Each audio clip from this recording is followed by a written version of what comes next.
Hello साथियों, जैसा कि अभी आप लोग देख रहे थे कि साधना भी चल रहा था और साधना में इतना मग्न हो जाते हैं तो कि पता नहीं चलता है कि कैसे साधना गुजरती है। शरीर का एक एक कोना भी पता नहीं चलता है कि शरीर है मेरे पास। सिर्फ और सिर्फ परमात्मा और उनके बीच का एक संबंध है, उसके बीच बस खोए रहते हैं। तो आप ये न मत सोचिएगा कि जो भी साधना होता है उसमें मैं सोया रहता हूँ, बस मग्न रहता हूँ। बस आपको भी ऐसे ही करना है। एक बार ट्राई करके देखिए, आपको इतना मज़ा आएगा, इतना मज़ा आएगा। मज़ा क्या कह सकते हैं कि बस उन्हीं का देन है। परमात्मा आत्मा में कोई फ़र्क नहीं है, उन्हीं का रूप है और उन्हीं को याद करना है। इस जीवन का सिर्फ़ और सिर्फ़ लक्ष्य यही है कि परमात्मा को याद करके परमात्मा में मिल जाना।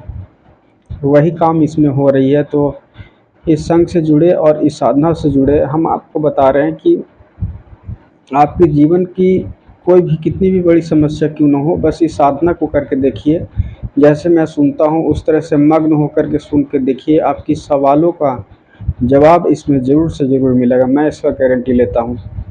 तो इस साधना को आप सब ज़रूर कीजिए और अपने परिवार में भी ज़रूर फैलाइए। और मैं कहता हूँ कि अपने परिवार को साथ में रख कर के सारे परिवार को इसमें जोड़िए और उनको सुनाइए। मैं आपको गारंटी देता हूँ कि इसमें अगर आपका घर एक मंदिर की तरह नहीं बन गया तो मैं इसका बस परमात्मा से दुआ करूँगा कि आपका परिवार ज़रूर से बन जाए, क्योंकि इसमें इतनी बातें हैं, इतनी सच्चाई है, इतना कुछ बताया गया है।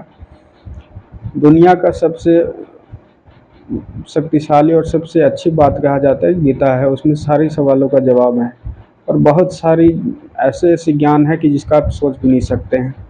अभी आपको बता दें कि एक हादसा हुआ था जो कि अभी आप देखे थे, प्लेन क्रैश हुआ था गुजरात में। उसमें आप देखे होंगे कि सिर्फ और सिर्फ एक ही बंदा था जो कि 11 नंबर सीट पर विश्वास था, वही बचा।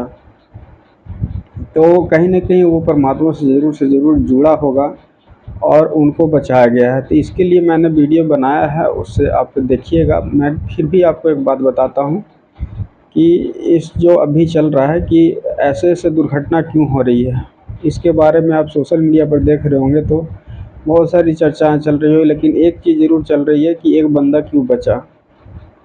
तो इसका आपको एक ही जवाब है कि वो कहीं न कहीं परमात्मा से जुड़ा है और परमात्मा जिसको चाहेगा उसी को बचा सकता है।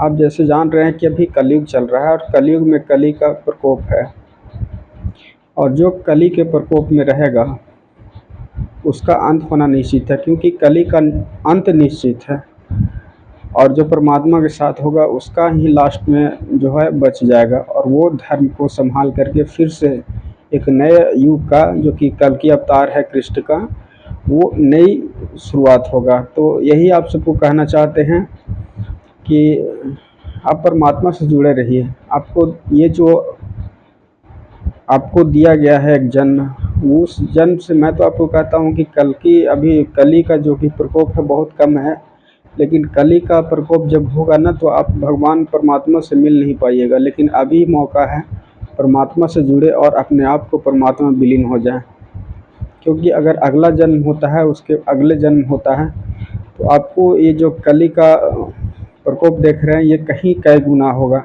और आप परमात्मा से जुड़ नहीं पाइएगा। ये मैं आपको अभी इस वीडियो के माध्यम से बता रहा हूँ। कहीं न कहीं आपको आप बाद में इस बात को प्रूफ मिलेगा तो आप खुद जानिएगा और हो सकता है कि बहुत देर से देखें और इससे दूर रहें और जब भी मिले तभी जुड़े। मैं इतना भी नहीं कहता, लेकिन आप सोचिए, जब भी आपको वीडियो मिलेगा तो आप खुद ही समझिएगा कि क्या मैं सच्चाई बोल रहा हूँ। ये फ्यूचर है और फ्यूचर सिर्फ़ और सिर्फ गीता में लिखा हुआ है, उसके अनुसार सही चलना है। तो यही बताना था कि साधना कैसा रहा। साधना बहुत अच्छा रहा। आप सभी साधना से जुड़े और अपने आप को परमात्मा में विलीन कर लें। मुझे पता नहीं, मैं आपको बता रहा हूँ और मैं ये बात बोल रहा हूँ, हो सकता है आपको मजाक लगे, लेकिन बस यही सच्चाई है। और मैं आपको बता रहा हूँ कि परमात्मा को समझना इतना आसान नहीं है। मैं आपको परमात्मा क्या है उसके बारे में बता सकता हूँ और उनको कैसे फीलिंग्स करना है वो भी बता सकता हूँ। मैं फीलिंग्स करता हूँ, उनको महसूस करता हूँ कि परमात्मा एक्चुअली में है, भगवान हैं। इतने सारे भगवान क्यों हैं उसके बारे में भी मैं बता सकता हूँ। लेकिन ये परमात्मा है और इनको भजन और कीर्तन करके उनको याद करके ही उनको प्राप्त किया जा सकता है। तो मैं आपसे बस आग्रह करूँगा कि उनको याद करें और उनको खोजें, वो मिल जाएंगे, क्योंकि भगवान है इस जो कि ब्रह्मांड में भगवान को हैं, ये बात को मैं गारंटी देता हूँ और महसूस करता हूँ। कहीं न कहीं इतनी बड़ी संसार चल रही तो कोई तो चला रहा है ना। और कभी इस वीडियो के बारे में चर्चा करूँगा कि भगवान क्या कैसे उनको फीलिंग्स करें, और ज़्यादा से ज़्यादा मतलब समझने के लिए ये साधना से जुड़े रहें और ज़िंदगी को एंजॉय करें। बाकी और परेशानी जो भी आपका कर्तव्य है वो करते रहिए। मैं सिर्फ़ ये भजन और कीर्तन करने नहीं कह रहा हूँ। दुनिया में आपको और भी कार्य हैं जो कि आपको निभाना है, वो भी करना है, तो वो भी करते रहें। तो आज के लिए इतना ही, और आगे साधना चलती रहेगी। और आपको किसी भी तरह का सवाल होगा तो इस वीडियो के माध्यम से आप कमेंट में बताइएगा, मैं उसका जवाब देने की कोशिश करूँगा। और एक विनती है कि लाइव आकर के साधना करें, तो वो जब पूरी हो जाएगी, एक लिमिट है जो कि 100 सब्सक्राइबर है, वो पूरी हो जाएगी तो आपकी सहयोग रहेगी, तो पूरी होगी तो लाइव आकर के भी आपसे ज़रूर साधना करेंगे। और जो इस बात को समझेंगे हम उनको लेकर के चलेंगे। और कहीं न कहीं परमात्मा, अगर मैं समझता हूँ अगर परमात्मा हैं, परमात्मा ही मुझे समझेंगे और लोगों को समझने में मौका मिलेगा। तो आज के लिए इतना ही। जय श्री राधे, जय श्री कृष्णा, राधे राधे।